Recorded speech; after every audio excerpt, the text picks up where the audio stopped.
సీతమ్మ అంతలాగా ఏడుస్తున్నప్పుడు హనుమంతుల వారు ఏం చెప్పారు? రామాయణ కథ చెప్పారు. ఆ? ఏంటి? అవునన్నా. అంటే త్రిజట వచ్చింది, తనకు వచ్చినటువంటి కళను చెప్పింది.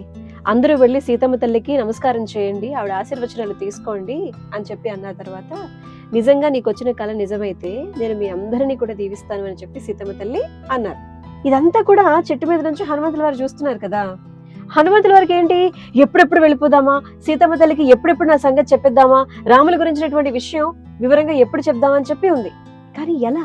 ఆయన చెట్టు మీద ఉన్నారు, కిందనేమో సీతమ్మ తల్లి చుట్టూ ఎవరున్నారు? రాక్షసులున్నారు. మరి వాళ్ళందరూ అలా ఉండగా ఆయన కిందకు వెళ్ళి అమ్మా సీతమ్మ అని చెప్తే వాళ్ళు వచ్చి ఏం చేస్తారు? హనుమంతుల వారిని చూస్తూ ఊరుకుంటారా? చంపేస్తారు కదా. ఒకవేళ అలా చంపేస్తే రాముల వారి విషయం ఎక్కడున్నారు, ఏం చేస్తున్నారు, ఎంత బాధపడుతున్నారు, ఇదంతా కూడా సీతమ్మ తల్లికి ఎవరు చెప్తారు? అసలు సీతమ్మ తల్లి ఇక్కడుందన్న విషయం రాముల వారికి మళ్ళీ వెళ్ళి ఎవరు చెప్పాలి? రాయబారి గనక తెలివైన వాడైతే ఏ కార్యమైనా కూడా సఫలమవుతుంది. అలా తెలివిగా ఆయనప్పుడు ఏం చేశారు హనుమంతుల వారు అనేది ఇక్కడ ప్రశ్న. ఆలోచించారట. కిందకి వెళ్తేనేమో అందరూ మూకుమ్మడిగా వచ్చి నన్ను చంపేస్తారు, లేదు కిందకి వెళ్ళిన తర్వాత నన్ను చూసి ఏమో రావణాసురుడే మళ్ళీ మాయా రూపంలో నా దగ్గరకు వచ్చాడేమో అని సీతమ్మ తల్లి కూడా అనుకోవచ్చు కదా. పోని వెళ్ళినా కూడా ఇంకే రాక్షసుడు వచ్చాడని కూడా అనుకోవచ్చు. ఇదంతా కాదు అని చెప్పి చెట్టు చాటునే దాక్కుని రామాయణ కథను చెప్పారట.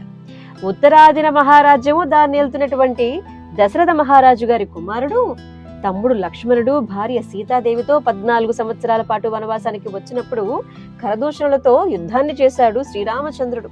కొన్ని వేల మంది రాక్షసుల్ని చంపేశారు కదా.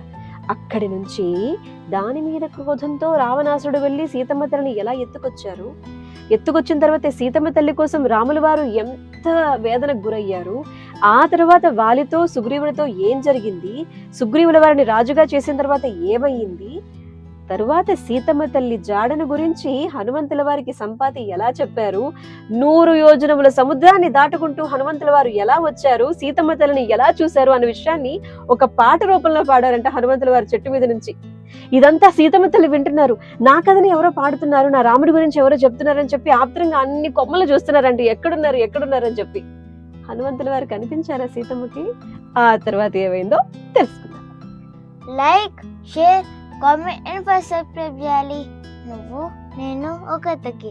బాయ్.